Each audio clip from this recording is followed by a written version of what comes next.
des êtres extraterrestres ont été aperçus par plusieurs personnes. Ce sont des êtres de grande taille qui émettent de la lumière.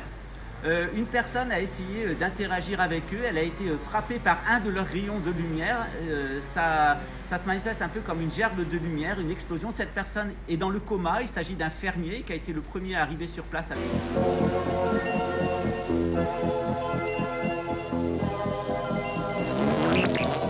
Il y a une soucoupe dans ton champ. Qui t'a fait? Qui t'a fait comme malheur? Tu me l'as tué, vieux bon Dieu d'assassin! T'as massacré mon meilleur ami! Il dort!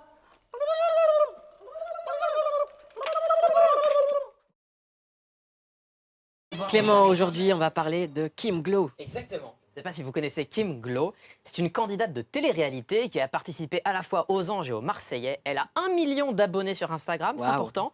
Et ce week-end, sur TikTok, elle a posté cette vidéo.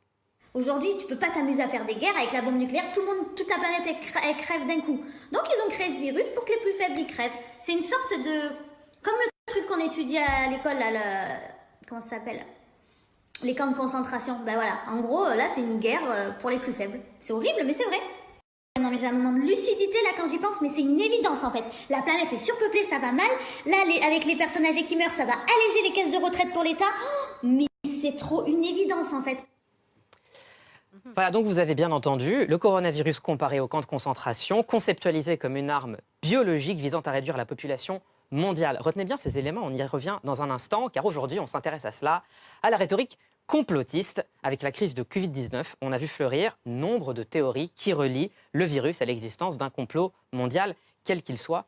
Hélas, le succès de ces théories est indéniable. Fin mars, il y a eu un sondage IFOP pour la Fondation Jean Jaurès et l'Observatoire du conspirationnisme qui montrait que plus d'un Français sur 4, en tout cas plus d'un sondé sur 4, pensait que le Covid avait été élaboré en laboratoire, en dépit des nombreux démentis de la communauté scientifique à ce sujet.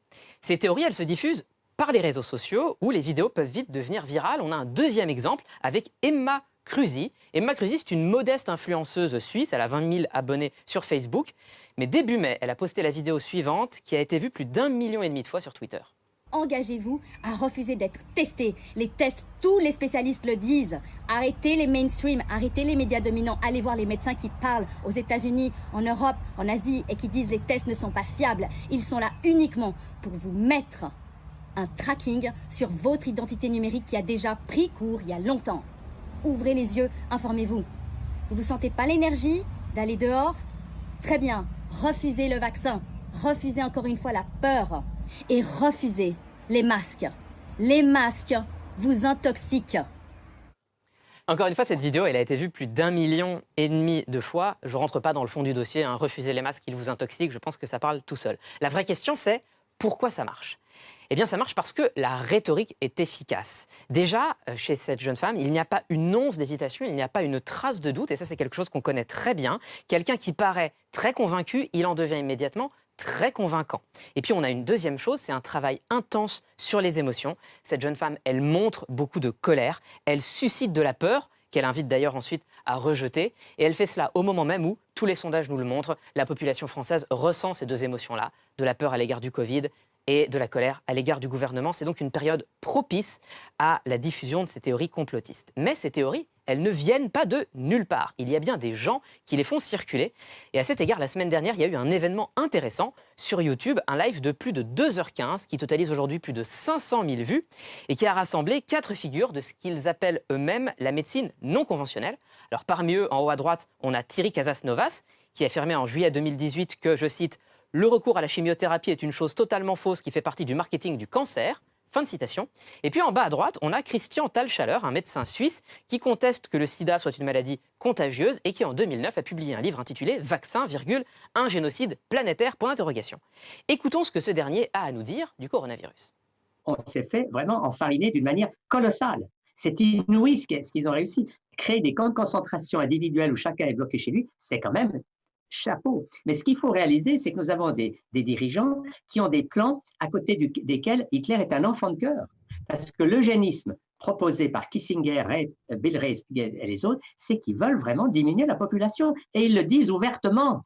Bill Gates, moi j'ai encore vu dans une conférence, il dit, oui, il faut absolument diminuer cette population. Il le dit.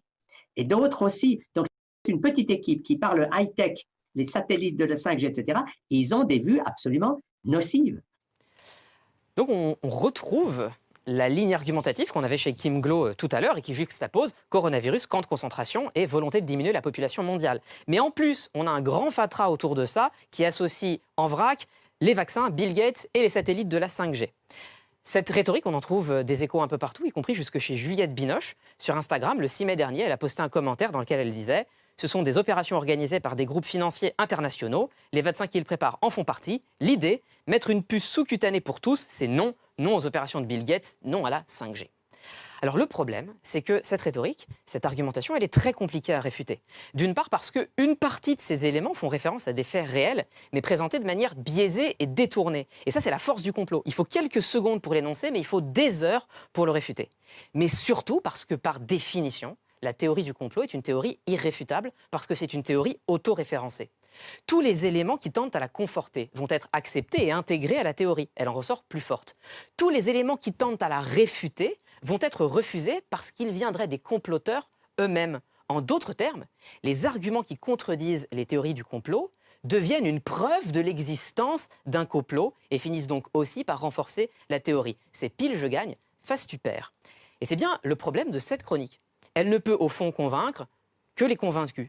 Ceux qui croient en l'existence d'un complot mondial refuseront en bloc tout ce que je viens de dire au motif que je serais un porte-voix au choix du gouvernement, du grand capital, de l'OMS, voire du lobby sioniste. Et donc je termine sur ce paradoxe d'une chronique qu'il était, je crois, nécessaire d'écrire, mais qui me paraît également impossible à conclure.